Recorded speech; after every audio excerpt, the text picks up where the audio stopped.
Hey, and welcome to the Ruben Tuesday. My name's Ruben, and this is my review for Palm, an Apple original movie. Obviously, they've bought the license for it. Let me know in the comments below, what do you think of Justin Timberlake as an actor? Which is your favorite film of his so far? Do give me a thumbs up on this video. But for now, let's jump into the review. An ex-convict strikes up a friendship with a boy from a troubled home. This movie is directed by Fisher Stevens and star Dean Winters, Ashley Waynes, Ryder Allen, Justin Timberlake, Juno Temple, June Squibb. So we all know Justin Timberlake is a great singer, depending on whether you like his voice singing or not. I think you would be able to agree for the most part that he has amazing talent. When it comes to his film career, I think people are of mixed ideas, because there's been a few that haven't been great. I think he's been okay in those films, not necessarily those films being brilliant. And so when coming into this film, you might be going, will this be any good? I have to say, I thought it was excellent. It's a very much a journey story about one character that has spent an amount of time coming out of jail. So he spent 12 years in jail, comes out and has to kind of resync his life into what it means to be able to live in the world. And just that story alone was interesting enough, the way they show how you have to re-assimilate being on the outside, the things that you take for granted, or things that you take for granted of how you would do things on the inside to how you do it on the outside. I thought the way they showed that with his character was excellent.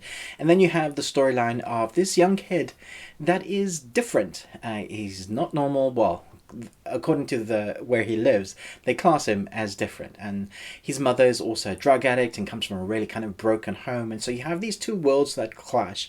And what happens is Justin Timberlake's character ends up being a sort of a surrogate father, and it's this journey of how they relate to each other, how they start forming a relationship, what happens when you become a surrogate father. He's dealing with his own issues of trying to, deal with the real world, and now he's like a sort of dad, but he's not really sure what life is at the moment. And then he's got to deal with all of those feelings of being on the outside and seeing people having moved on with their lives, and so it thrusts all of that, and it's a very interesting take, I guess, almost a character study or a couple of character studies thrown into the mix. The director, Mr. Fisher, is mostly known for acting. Actually, he's done, like, I think there's 100 credits to his name in acting, and then there's loads on documentaries, and so you get a different sort of style. It's not documentary, but it does have a bit of that kind of indie feel to it, which I think really worked for this film. It does start off really slow, and so if you don't give this film some time to get into the story itself, I think, and you switch it off, you're going to miss something quite special here. It does have that indie vibe. It does take a while to kind of get into the story. But once we have Justin Timberlake and this young kid start acting on screen together, it's their personality that kind of draws you in to the mix. And you, I think you will be very much emotionally engaged with these characters. It definitely pulls you into rooting for them. If you have a heart, I think you're going to be emotionally engaged. I found it very interesting that my son commented, even though he's doing schooling because everybody's at home at the moment, we are still in COVID, massive lockdown, and he commented on a moment in the film, even though he's probably picking up bits of the film because he's kind of playing games and doing schoolwork and what have you, and he's emotionally engaged with only having seen a little bit of it, and that comes from his perspective of a 15-year-old. So the demographics, I think, are vast. If you have a heart, you're going to feel something. I have to say, I was emotionally engaged majorly in two parts of the film.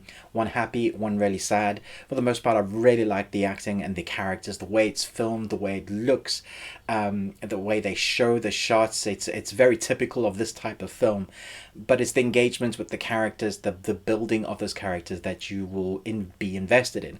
Even if the film itself was badly filmed, if there were like mistakes made or the story wasn't that engaging, because the characters are so relevant, because you immediately are on their side, I think it makes up for any flaws the film could have had. But I don't think it does. I think the tempo and the flow of the film are exactly what you expect it to be. For the most part, it is very predictable. There'll be a couple of moments that might surprise you, and it does have a heartfelt narrative at times, which is kind of what we need.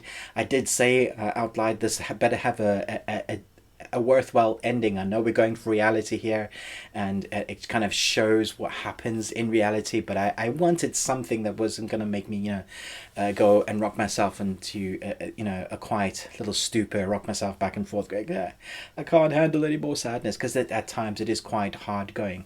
But it's the relationship and the journey that I think you're going to really enjoy. I thought Timberlake was excellent. I think the young kid was brilliant writer. And there are other moments of different characters that get little moments to shine, but I don't think it's their film. I think it's definitely focuses on these two and their building relationship, which I thought was really good. I enjoyed it. I'm going to give it an A.